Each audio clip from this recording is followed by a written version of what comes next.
Write it down. Write that down. So don't travel around between 7 p.m. Don't travel. Write it down. So you go there all the time, right?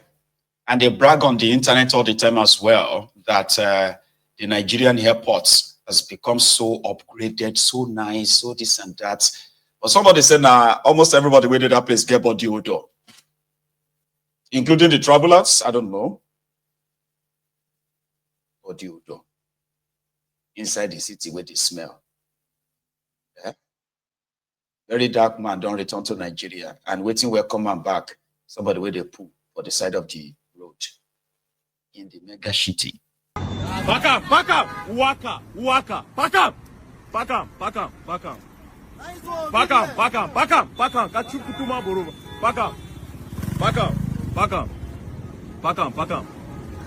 Back up, fast, slap you. Back up. Sharp. Waka. Duru waka. Now get the fuck out of here. You are mad. You are very stupid. This could be like toilets. Utuma Boro Banka.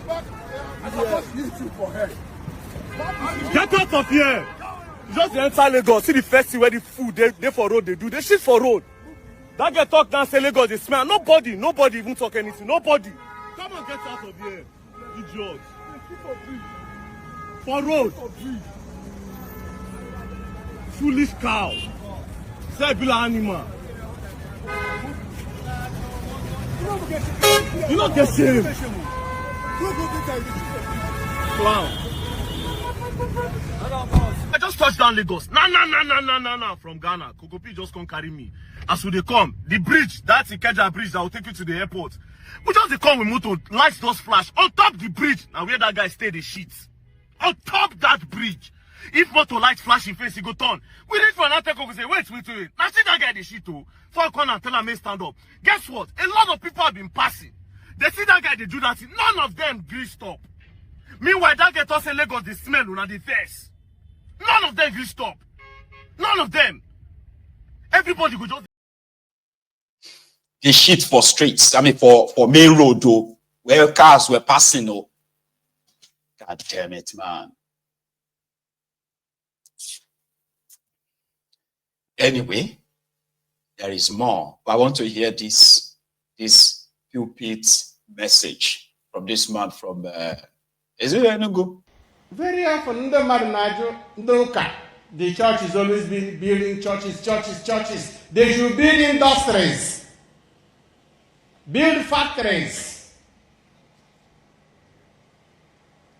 And again they will say, all the churches in Europe are now empty. And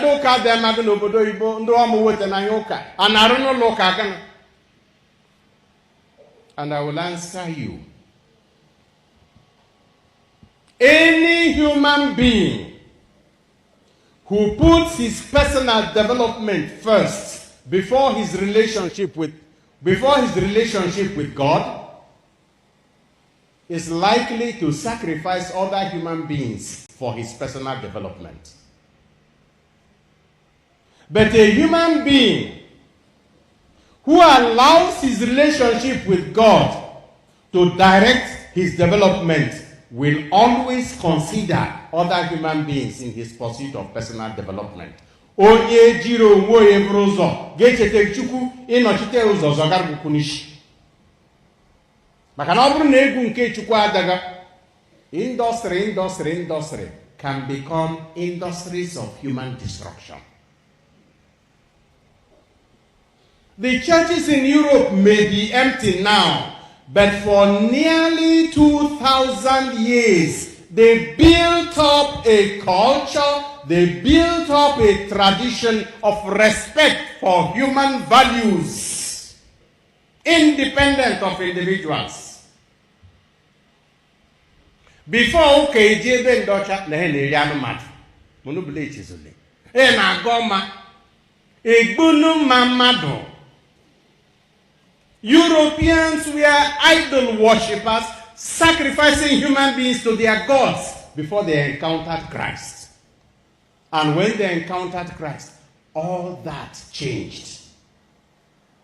Even when they enslaved others and colonized others, the gospel always reminded them, do to others what you would like to be done to you.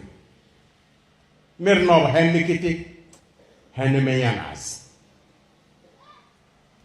is a country we all know that has no religion, but has technology and industry.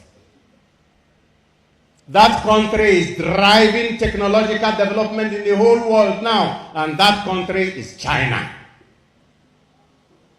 Without religion, the only thing the Chinese is afraid of is law. And if the law doesn't catch him, he does not mind any other thing he does to gain. That's why a Chinese factory can package human refuse and sell it to you as food. Without religion, there is no morality. And without morality, business, development is human exploitation.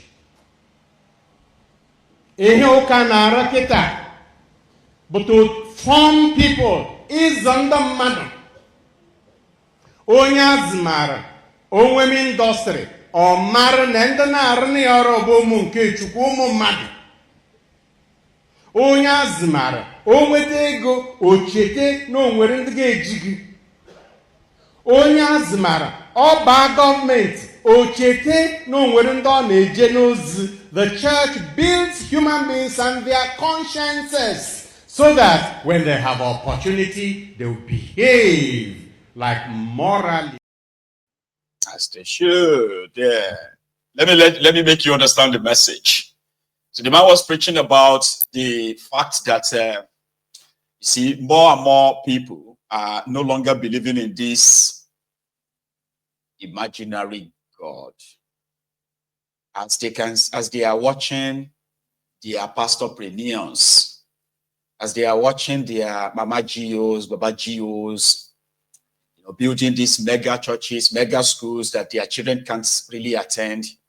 And somehow, more and more people are pretty much losing interest in religion. So he was there trying to make people understand that, yeah, he's been abused. It's a long preach, by the way. So it may not be for you. He was talking about the abused system that today, more and more people of this generation are becoming disinterested in this their sky daddy, as they can tell, what do you call it, the fraud that some smarties have used religion to benefit themselves. But that's not that. Okay. There is, that's another video, by the way. Okay, but I'll come back to it.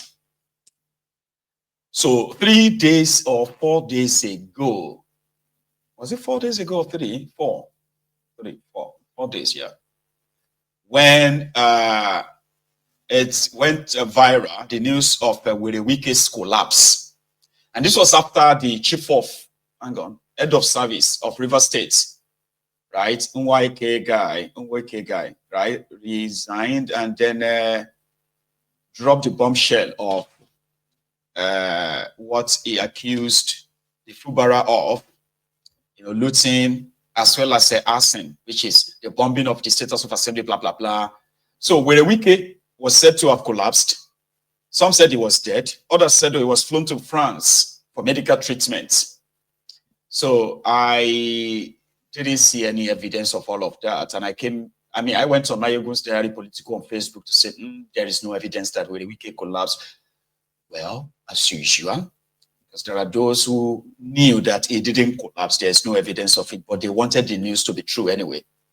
Well, Mayogun, he collapsed, they won't tell you. Even if he collapsed, they won't tell you. He's dead. Mayogun Wike is dead. I'm like, you don't have evidence of that. Yeah, I have evidence. I was at the airport. He collapsed like this anyway. It's typical. That's Nigeria. So it's just to show to Wike that there are those who genuinely want him to possibly just perish. By, as they say, they would buy. There are those who wanted the news to be true. That's how much they detest him and everything he represents. Unfortunately, Wike is still here, and he had this to say about that. But it was seen yesterday, by the way, where he went there to do inspection, is called, and his statements speaking to the press.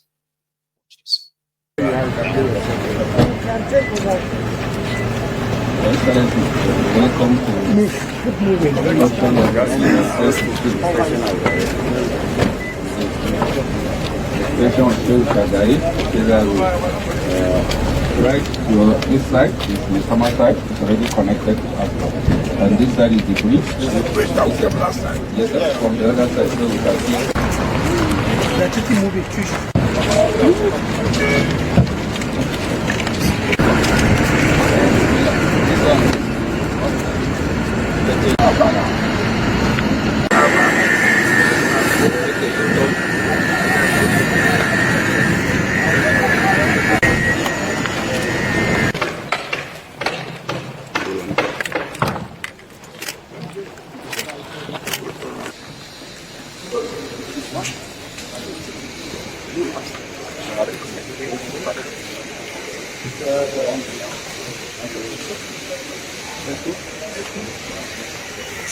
So here, I see that where the advertisement was at that much work has been done, that to the time they have given, and the good quality job by the grace of God. We will not make this. We will run to mission and the rules leading to the justice's quarters. Good job. I'm very much impressed with the contractors having these projects. Very much impressed. And you can attest to the fact that this is a quality job being carried out. Tomorrow we believe we'll go to R62 and then we go into the FCC Academy to see how they are. I've said before that I'm going to inaugurate several of the projects in the Sapelo second year university. So I'm very, very impressed, very impressed with what I'm seeing. It's only one respect. Do you think they will meet up from what you have seen so far? I've told you that, of course, they are working on schedule. The manager in charge of this project here, Mr. Oliver Bringer, have explained to them that they are quite on schedule. When you're starting the carpets, they will also lay the tiles. The tiles are going on in the various toilets. So, and the CGC have also promised they work day and night, and they have given that promise that they will keep the time and they are going to have the right projects to us on schedule. Okay, away from those that said not the contractors with what we've been following you for some time, the contractors are not complaining of the money. How are you able to achieve this? Well, that's a very difficult question. We hand over everything to God, and with the support, we are not lagging behind in terms of funding. The contractors have belief in us, they have confidence in us. And just this morning, we have also paid some money to them. So it's project management of the little resources. No resources can be enough in the project management. So that's what you're seeing on display. We're very happy that they are not complaining. We're also not complaining. I want to say that those who are supposed to pay their taxes should pay their taxes. And out of what I would do with taxpayers' money, they can see what we're doing with taxpayers' money. So that's what I can say. All right, Honorable Minister, while you were busy inspecting project last week, there were rumors of you collapsing due to a number of events.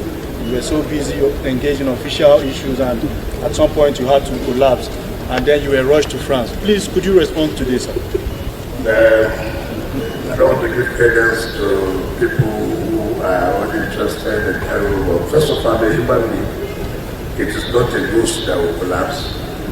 It's the human being that will collapse if there's any problem with their health. Unfortunately, I did not collapse. I didn't share this time that I had any health problem. Let me tell you what happened. What happened was that you see that the former head of service of River State of Lake came out to let the public know what was going on. I had a plan to bomb the House Assembly complex. I had a plan to attack national assets. In order to divert attention from people not focusing on that, they have to bring one more that they have been flown overseas. I remember the time I collapsed, I don't time anybody took me closer. But you see me every day. The day Mr. President broke Eastern during his birthday, I was there. The next day, I led Abuja down to the Salah Beach. I see all those stories of died down. This is the politics. We have to speak those who don't know. You won't need a car to travel. You won't need an aeroplane to travel. You will just say, I want to go to London. And you'll be in London. Whether you believe it or not,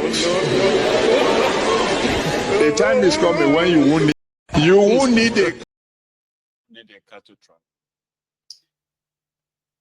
That's with the weekend. And that was yesterday, not today. So,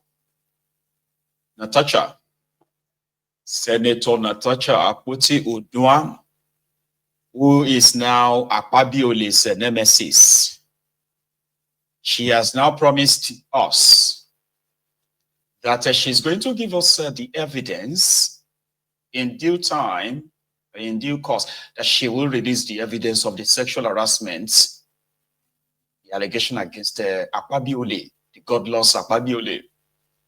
So she will say this while on Shenwo Kimbaloye's Politics Today on channels. Today, hang on, it was yesterday as well. So listen to Natasha Akpoti-Uduaghan. I mean, things that you've said is that he withdrew your security. But he's not the IG. He's not the one in charge of police. He's not the one in charge of security.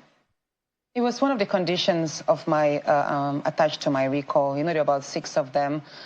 The first is I should be suspended for 6 months. Second is the window of pardon if I tender a written apology. The third, I think, was I shouldn't be available. I shouldn't be seen near the vicinity of the National Assembly. Then fourth is my staff should their salaries and allowances should not be paid. Then my salary should not. And then last is also my security should be recalled. And the other is I should cease to present myself as a senator nationally and internationally. So yeah, he did mention that, and actually my security was recalled. The next day, 2 days after, my security was recalled. So you think he's behind, even though it doesn't look like he's the one who apportioned security of well, whatever is being determined on the floor of the chambers is just like a law. It's binding. So he probably instructed the clerk of the National Assembly to communicate with the Inspector General of Police office, and they did recall my security 2 days after my suspension. I'd like to know, why did you raise the issue of sexual didn't you raise the issue of sexual harassment on the floor? How do you mean? I should have just mentioned it on the floor? I'm asking because, you know, the issue of your seat was the contention when that altercation happened. But when you went on television, you raised the issue of sexual harassment. So I'm just curious, though, why didn't you raise it on the floor? Okay, Sharon, you know, I had told you I didn't want to go in details into the sexual harassment part because, you know, there's been a whole lot of conversation, but I will touch a bit of it. The issue of my seat, me refusing to move to the seat, was born because I perceived that as a result of the malice I have suffered from the Senate President, one of many that I've suffered over the past 1 year.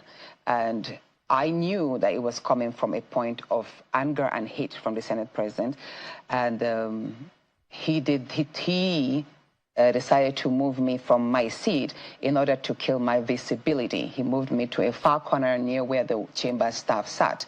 And that place, the cameras hardly get there. So I knew that it was a tactic that he was deploying to kill my visibility in chambers. And I know that he did not follow the normal process because I ought to have been notified by the clerk of the National Assembly. Now, before where I sat, where used to be my seat in these new chambers, we were all notified 4 days before then. And I do have the notification where it's like a little chat and every senator's name is written in their boxes. So you get to see your allocated seat. And then senators are given a chance to argue and say, you know what, I don't want to sit here, move me to this place. They could have one reason or the other, it could, you know, and they were given a chance to argue. I wasn't even given a chance. I wasn't even notified. Thereabout that seats were changed. Well, so you were not the only one. If